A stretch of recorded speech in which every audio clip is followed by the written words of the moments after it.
Bonjour à toutes et à tous. J'espère que vous nous entendez bien. Si ce n'est pas le cas, en tout cas, n'hésitez pas à écrire sur le chat. Et merci à tous d'avoir rejoint ce webinaire autour de l'adoption SIRH. Donc, on va commencer avec une petite introduction. Alors, je vais vous présenter les deux principaux intervenants aujourd'hui. Donc, Toan Nguyen, président de la solution Shortways, et Olivier Indovino, président de IRH Partner, qui est un cabinet de conseil à moi, RH SIRH. Bonjour. Alors, j'enchaîne directement sur les slides. Je tiens à préciser également qu'on va enregistrer du coup la séance. Donc, pour celles et ceux qui veulent en fait la vidéo ou un petit résumé, n'hésitez pas à demander après coup, on vous l'enverra.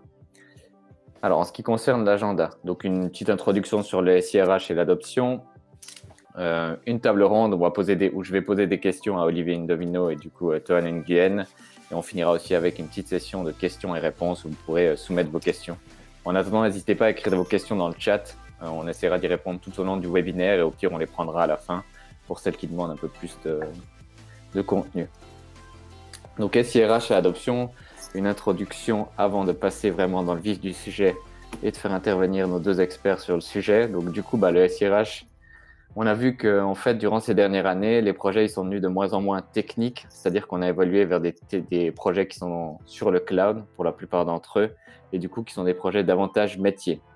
Donc du coup, se pose la question de l'adoption. Alors l'adoption, moi j'aime bien en fait poser la question directement, mais à quoi ça sert finalement de mettre en place un outil si personne l'utilise au final et si personne vraiment veut l'utiliser, mais est forcé à l'utiliser. Du coup, cette question d'adoption, c'est vraiment accompagner les utilisateurs durant ces implémentations de systèmes de ressources humaines, mais pas que, ça peut être simplement des systèmes d'information d'autres types également, et que les gens utilisent au final ce système et soient contents de l'utiliser pour qu'il les aide en fait au travers de leur activité quotidienne. Alors, ça me permet directement d'enchaîner sur les questions, et la première c'est pourquoi du coup est-ce le bon moment de parler d'adoption? Je ne sais pas si vous voulez vous prononcer Olivier et Toan sur la question. Écoute Sven, merci de me poser la question. Alors, pour moi aujourd'hui, c'est le bon moment de parler d'adoption parce qu'on vit une époque où les aspects techniques des solutions sont relégués au second plan. Donc en fait, c'est une époque formidable pour les plus anciens qui sont parmi nous. Si vous vous rappelez, on a démarré les SIRH dans les années 80 avec les packages de paye. Aujourd'hui, on en est très très loin et on a des solutions qui sont complètement abouties. C'est-à-dire que d'un point de vue technique, on ne retrouve plus de complexité aujourd'hui à mettre en place un SIRH, sauf sur quelques aspects d'interface éventuellement. Donc il y a un avant cloud et il y a un après cloud. Aujourd'hui, on est dans le cloud, on a la chance d'avoir des solutions qui sont très standardisées, des solutions qui sont plus ergonomiques, et ça nous permet aujourd'hui de nous concentrer sur des nouveaux facteurs de réussite des projets. Et c'est là que je veux en venir, c'est qu'aujourd'hui, on va mesurer la réussite d'un projet, non pas à sa capacité à être délivré dans le bon timing, ou à être délivré dans le respect du budget qui a été fixé.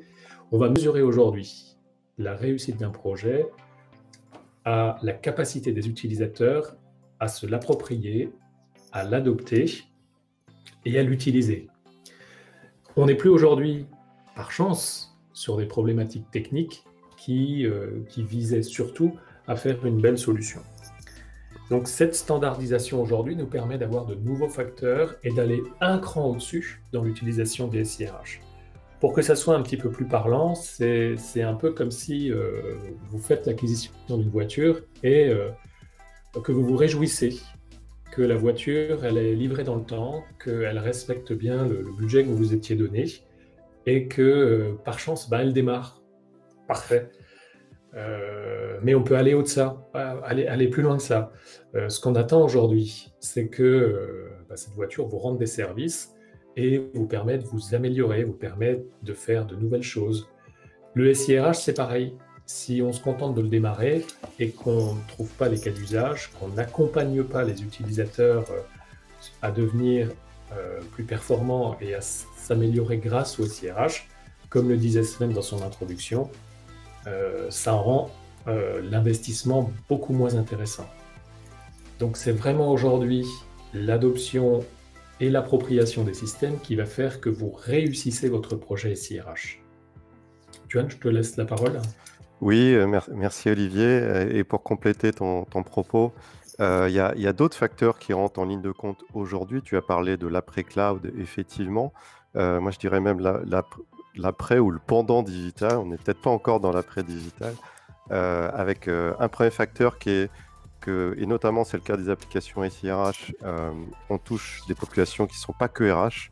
Et donc, on a une grande hétérogénéité des populations qui sont touchés par ce passage au digital, et donc il faut les accompagner et s'assurer qu'il y ait une adoption cohérente, j'allais dire, consistante dans toute l'entreprise. Ça, c'est quand même un point important, que ça ne soit pas réservé à des happy few qui seraient plus matures sur le sujet que d'autres.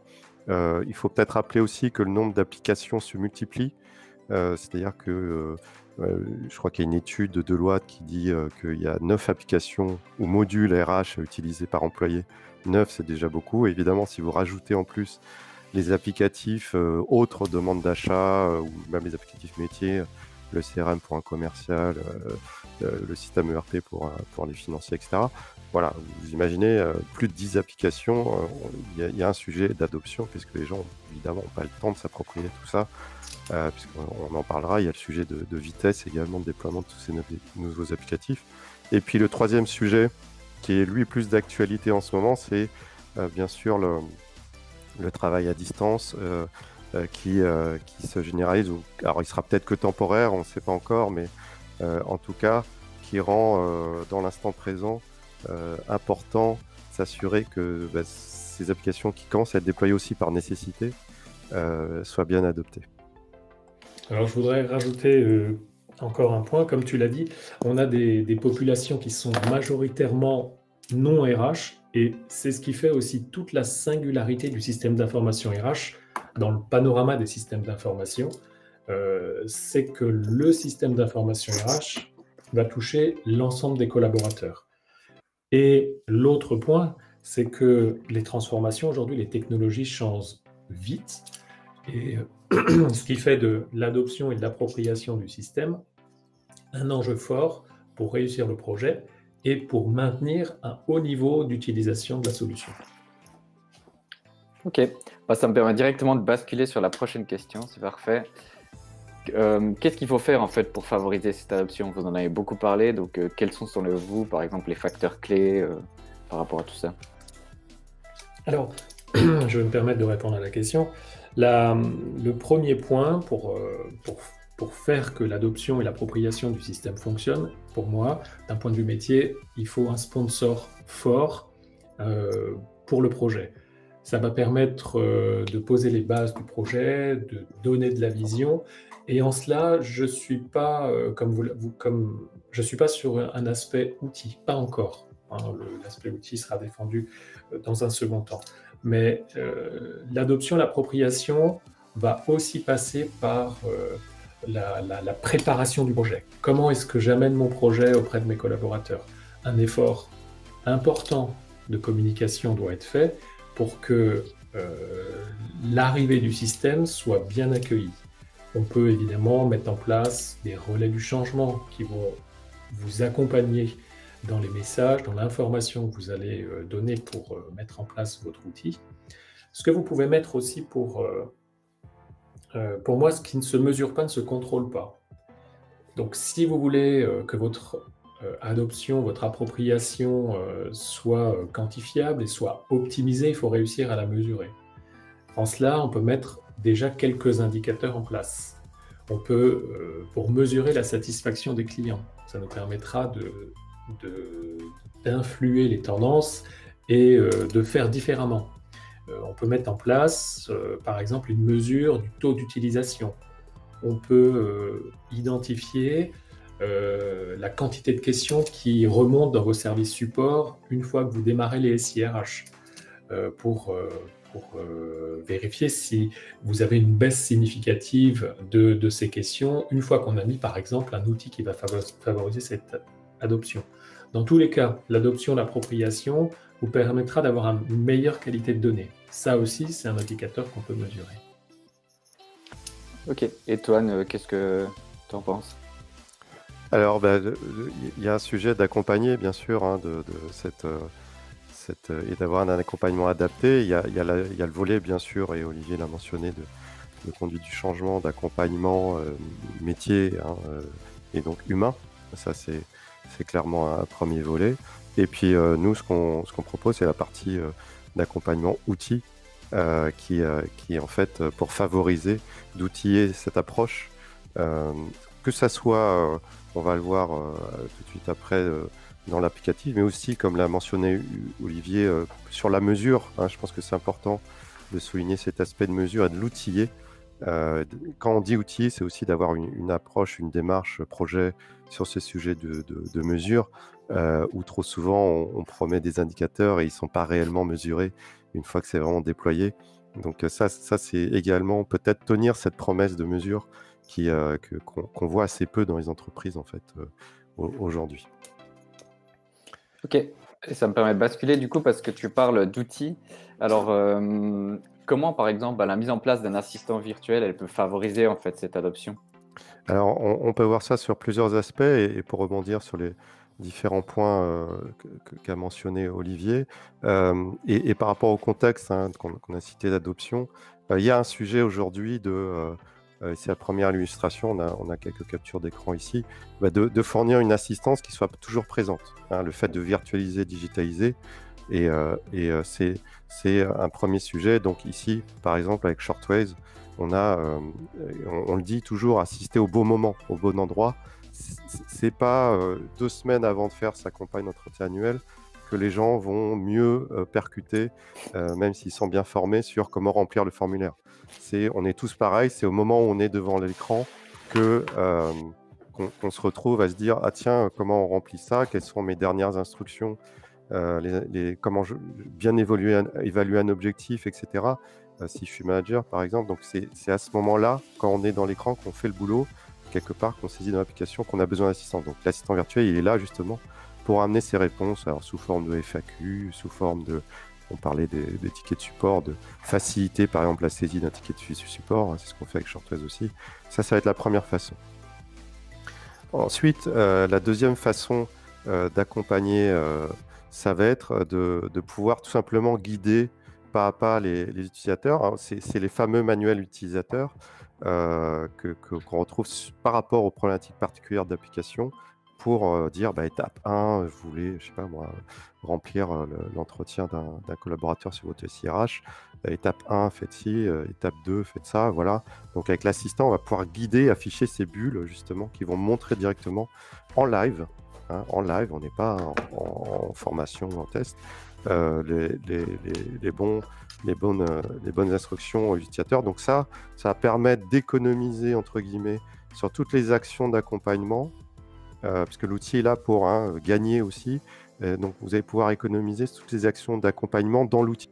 Hein, on a tous assisté à des formations sur des nouveaux process et outils où on passe malheureusement 80% du temps à nous expliquer où il faut cliquer, alors qu'en fait, l'importance du message allait sur pourquoi on fait ce process et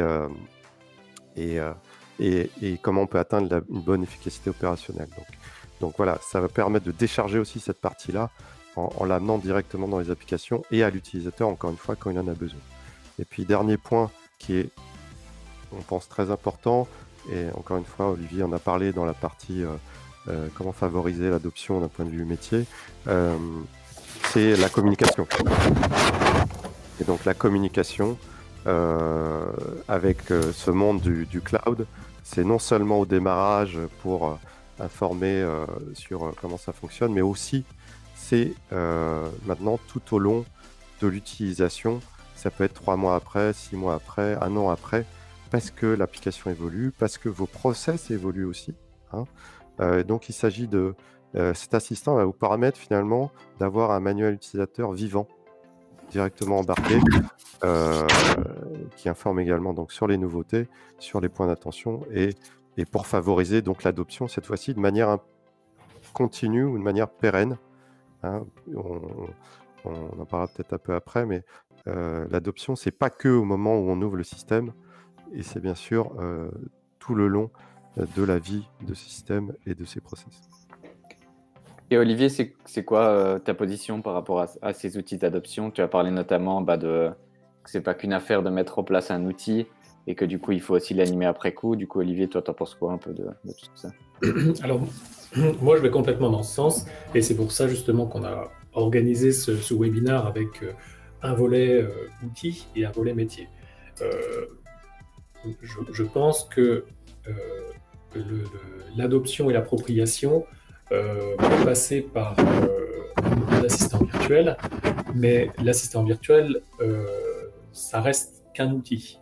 En amont, il y a du travail à faire pour préparer les utilisateurs. Je pourrais dire deux mots, par exemple, de la complexité intergénérationnelle, parce que les jeunes générations qui se présentent sur des systèmes d'information qui reprennent aujourd'hui les codes de l'Internet ont évidemment un avantage certain sur les plus seniors qui ont connu des systèmes qui étaient aujourd'hui, qui n'existent plus, ou le papier crayon. Donc, on va avoir des vitesses d'appropriation, des vitesses d'apprentissage qui sont complètement différentes en fonction des générations.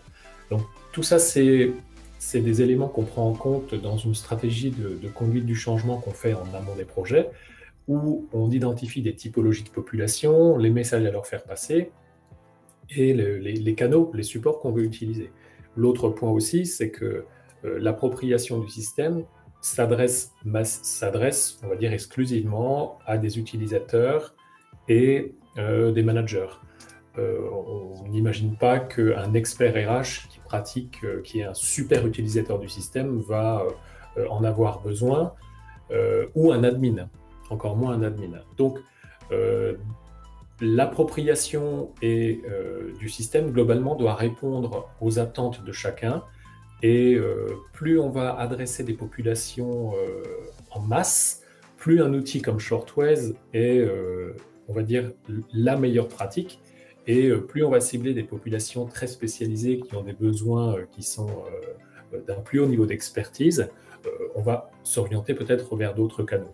Donc, une des conditions qui va faire que on réussit à mettre en place les conditions de réussite de l'assistant virtuel, c'est qu'on l'adresse aux bonnes populations avec les bons messages et qu'on ne lui demande pas de faire quelque chose qu'il n'est pas censé faire. Alors, ça me permet de basculer sur la condition idéale pour mettre en place un assistant digital. On a vu cette partie, en fait, du coup, accompagnement là autour et l'outil, comment il pouvait permettre de faire tout ça, mais quelles sont du coup ces conditions idéales? Voilà,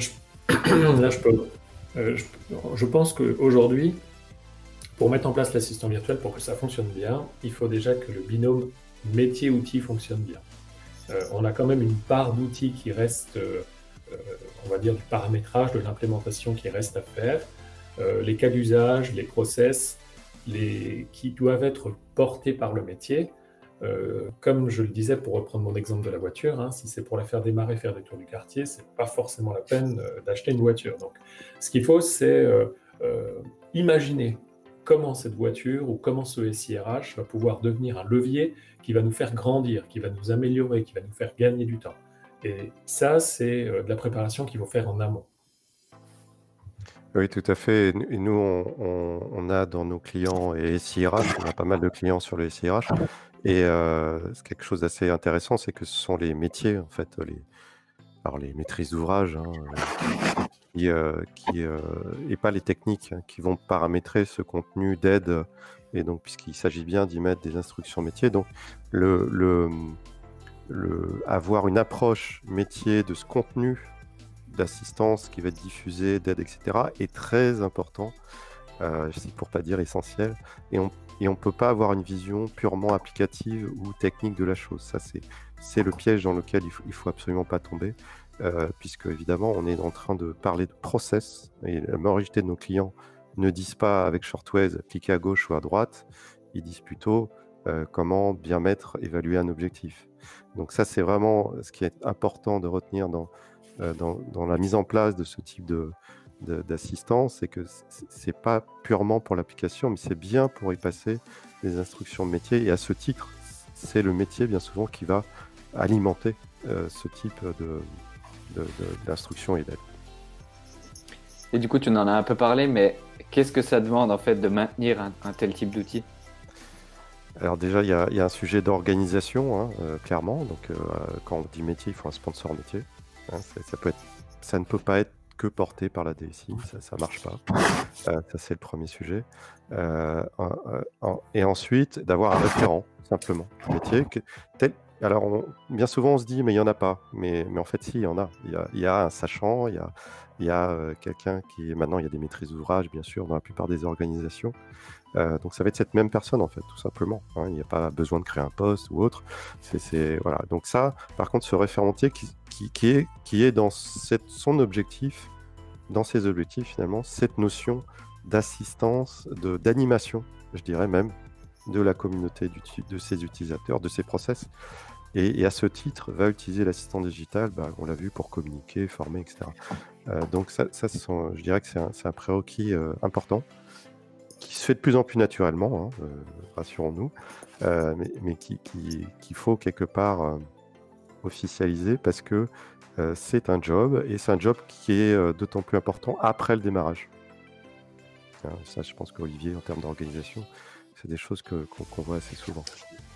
C'est effectivement le point que je voulais souligner. Tu lis dans mes pensées, c'est que la mise en place de l'outil, comme tous les projets, va nécessiter un effort de projet.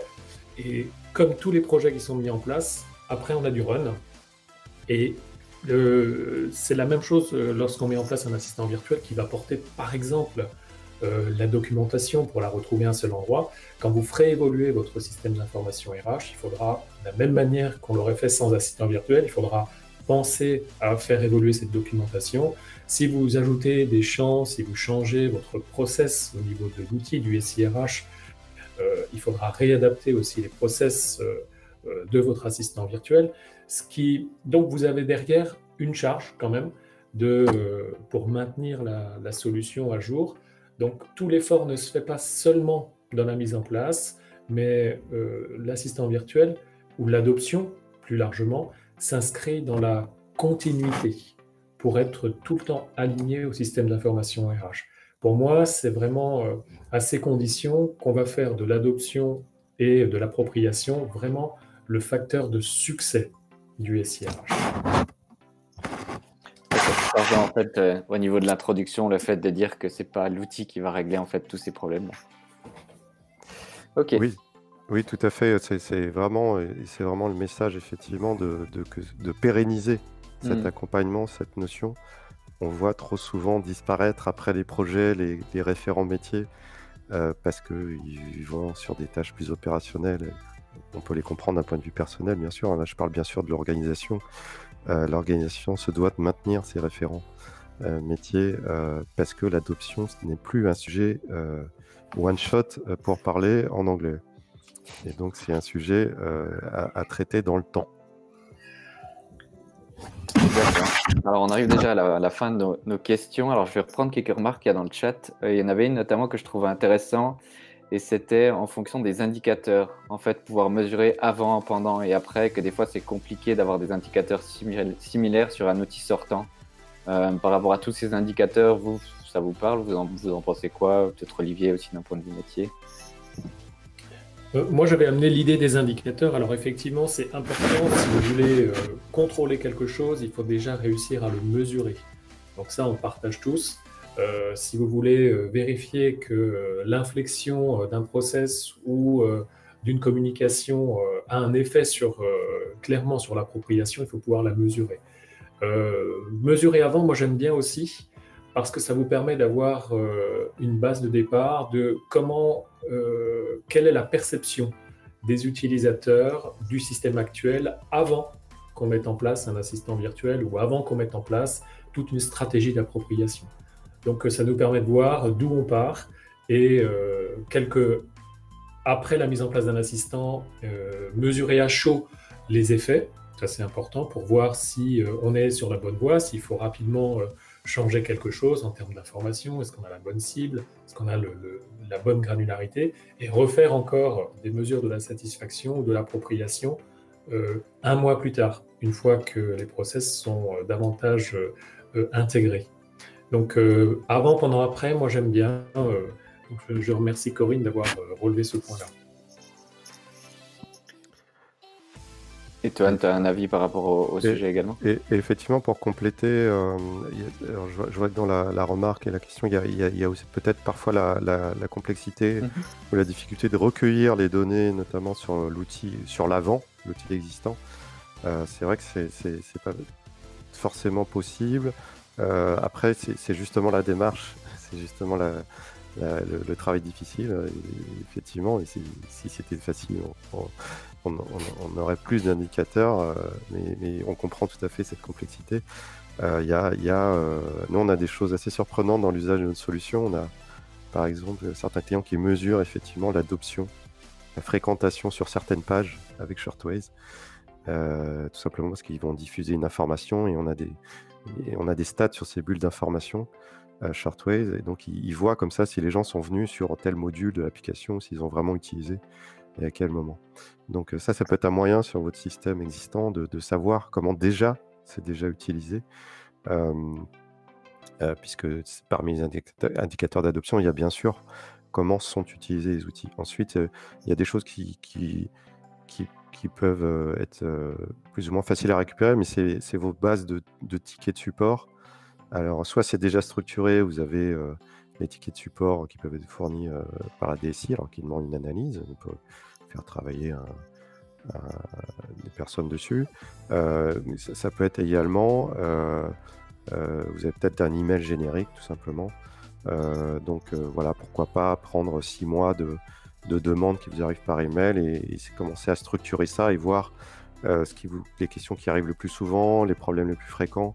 Ça demande bien sûr cet effort de mesure, mais voilà, comme toute mesure, et si on veut bien voir un avant-après, que vous puissiez surtout le vendre, entre guillemets, au sein de l'organisation, puisque c'est aussi ça, que vous puissiez vous communiquer sur cette adoption, c'est effectivement qui est aussi un facteur essentiel, pouvoir communiquer sur cette adoption. C'est un jeu qui en vaut la chandelle, puisque ça vous permet aussi de commencer à industrialiser finalement tout ce process d'accompagnement qui est nécessaire pour mesurer votre adoption. Ouais. Bon, on arrive bientôt au terme déjà de notre webinaire, qui était court mais intense durant les débats. Alors je prends une remarque au passage qui dit que c'est important de mettre en place une stratégie de change management, de conduite du changement en amont des projets, sur n'importe quel projet et sujet. Alors on partage totalement cette vision, c'est finalement ce qui a été partagé au cours de ce webinaire en disant que c'est bien de planifier en avance et que ces projets sont avant tout des projets métiers, donc qui ont vraiment changé, la tournure de faire ces projets ont changé également, et que les outils, comme un outil comme Shortways, peut également vraiment aider à apporter une plus-value à ce genre de projet pour faciliter aussi, d'un point de vue des charges aussi, tout simplement. On a moins de personnes, par exemple, pour répondre aux questions qui sont souvent posées, ou bien on a vraiment notre GPS intégré, donc ça demande également moins de support. Donc on voit qu'on a des outils à disposition, mais que finalement l'être humain il ne peut pas être remplacé non plus. On n'est pas encore au temps de la 100% robotisation. Je ne sais pas si Olivier et toi vous voulez ajouter un dernier mot avant qu'on clôture le webinaire. Alors moi, si c'est vraiment, j'ai un seul message à faire passer, c'est qu'aujourd'hui pour moi l'adoption et l'appropriation des systèmes, c'est le point qui va permettre de mesurer la réussite des projets SIRH. Et c'est là-dessus, aujourd'hui, on est maintenant après cloud, c'est là-dessus pour moi qu'il faut vraiment se concentrer dans les projets. Voilà, puis moi peut-être pour répéter le message, et que c'est vraiment quelque chose de très structurant dans l'organisation d'un point de vue pérenne. Ça c'est, voilà, on peut plus dire je gère une application SIRH ou autre SIRH en run et ne pas avoir quelqu'un dans mon équipe qui va gérer l'accompagnement de manière continue sur les changements, les évolutions, etc. Ça, je pense que c'est un point important au-delà de l'outil. Parfait. Bon, je vois remerciement de faire court le webinaire, donc c'est parfait. On va respecter ça, sinon ça fera plus de sens ce commentaire. C'est l'heure de manger en plus, donc c'est parfait. En tout cas, merci à tous les deux pour votre intervention et merci à toutes et à tous d'avoir participé. Donc, on vous enverra.